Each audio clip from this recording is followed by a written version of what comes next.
Okay, so here I am in my happy place. I have Excel open, and I'm going to show you how to do these calculations without having to use algebra or any particular equations. You're going to do it just using the power of Excel and a pretty cool little Excel trick. All right, so let's go ahead and enter our data in here. Right, we have price of $400. And we have a variable cost of $325 and fixed cost of $45,000.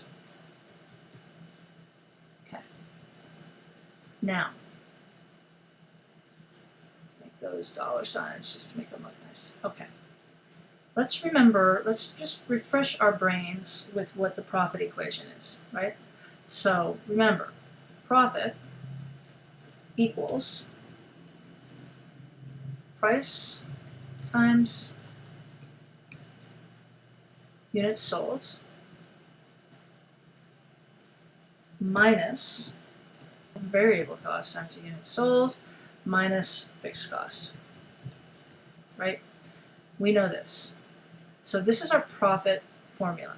Profit is equal to price times a unit minus variable cost times the units minus a fixed cost. Okay. Now let's set this up in Excel. First of all, we want to know how many units we need to sell in order to get to a profit of 0. So let's just leave ourselves a blank cell here for units, and what I want to do is indicate it by highlighting that this is what we're going to solve for, right? So we need to solve for the units.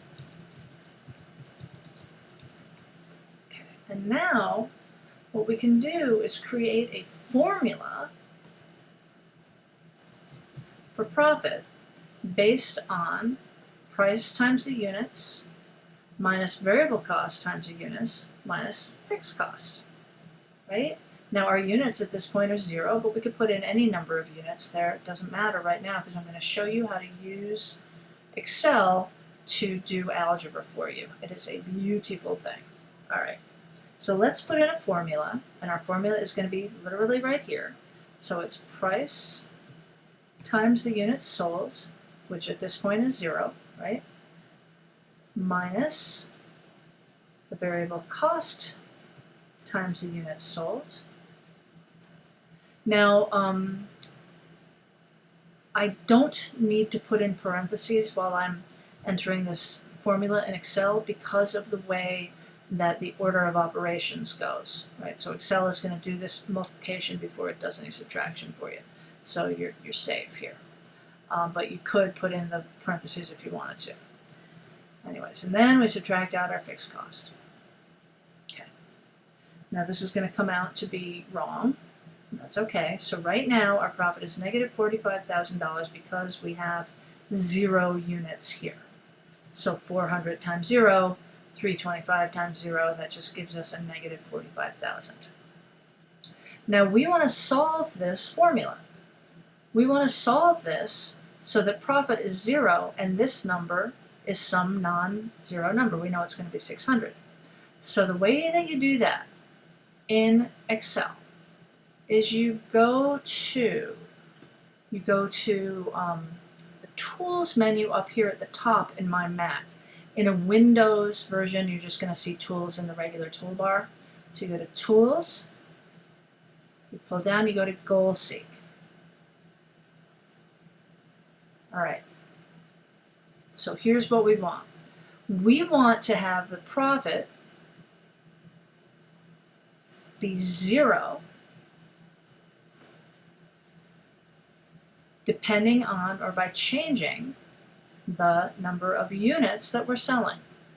Okay, so we want to set the profit cell B8.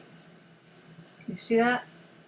We want to set the profit cell B8 equal to value 0 by changing the number of units, which is cell B7.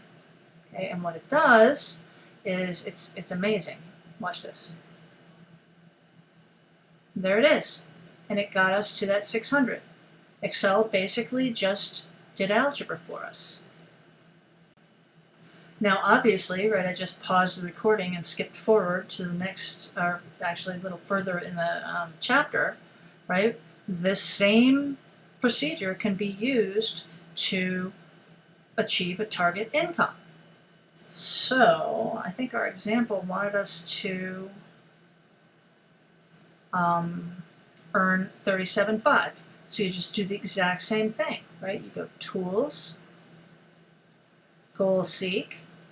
You want to set the profit cell as long as you have your formula set up right.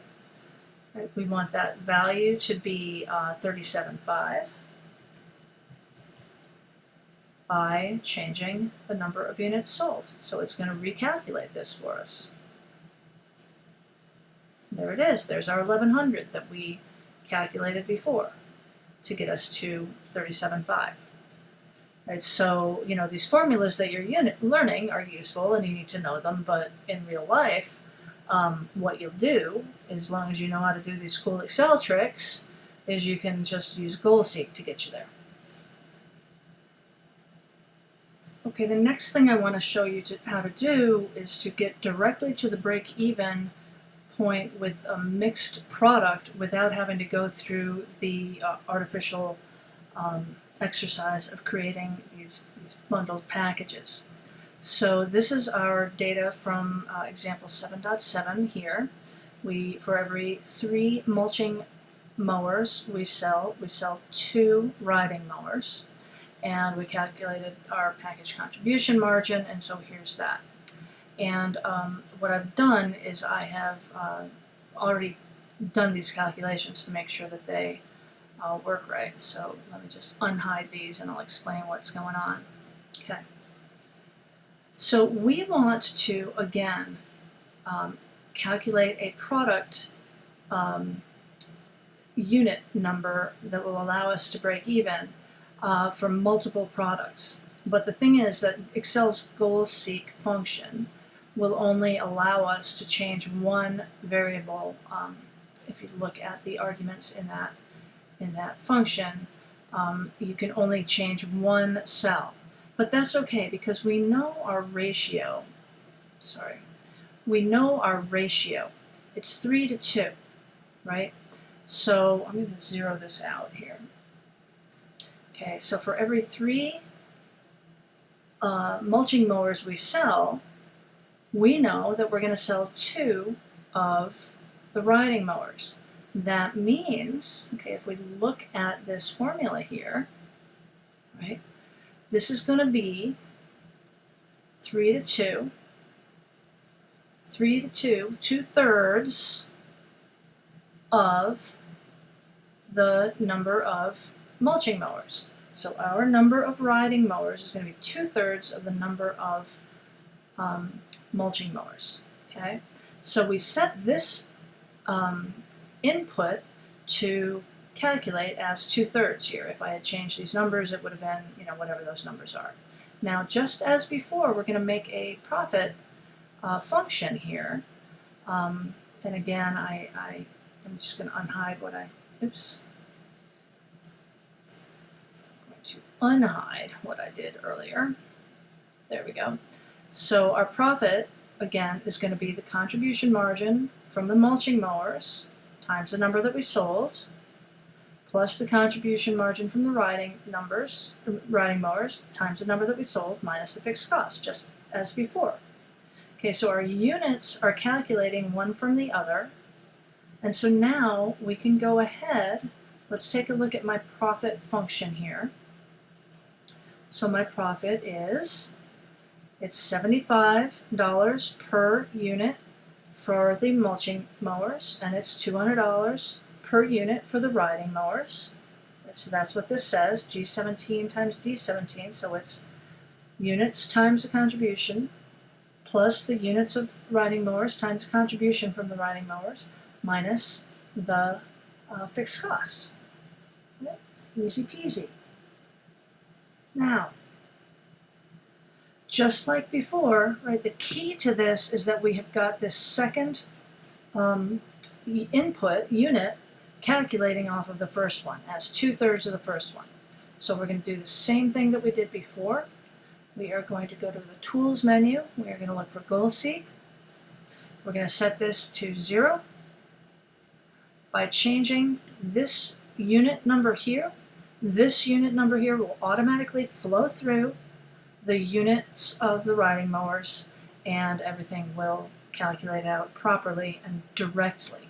Right, so the nice thing about this is there's no such thing as a package. We just want to know, given our sales mix, how much of each of these things we need to sell. And so this just gets you directly where you need to go. And there it is, 462 and 308, just like you got to here in the prior example by doing some algebra.